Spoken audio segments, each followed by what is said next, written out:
নমস্কাৰ বন্ধু বান্ধৱীসকল, এয়া মোৰ টেৰেছ গাৰ্ডেনৰ লগতে এইটো মই মানি প্লেনো আছে। ইয়াতে মানি প্লেন ইমান নদৰকাৰ নহয়। চবে সোধে মই কি দিওঁ মানে মাজে মাজে দালিৰ পানী আৰু চাউল ধোৱা পানী দিওঁ। এয়া ইমান ডাঙৰ একদম নদৰকাৰ।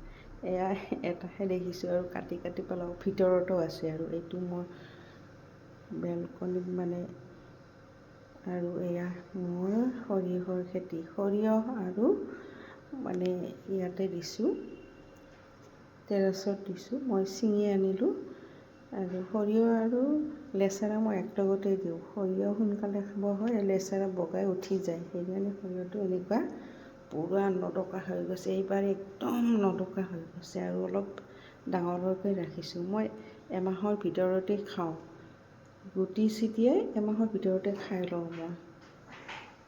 আপোনালোকে ট্ৰাই কৰিবচোন। জাগা কম হ'লেও আপুনি লতাজাতীয় বস্তু দিব, তাৰ লগে লগে এটা জেগাতে তাৰ লগে লগে সৰিয়হ দিব পাৰে বা অন্য লাই শাক এইবিলাক দিব পাৰে। সোনকালে হোৱা বস্তু, লাই শাক সৰিয়হ সোনকালে গজেও আৰু 1 মাহৰ ভিতৰত খাবলৈও হৈ যায়। ধন্যবাদ।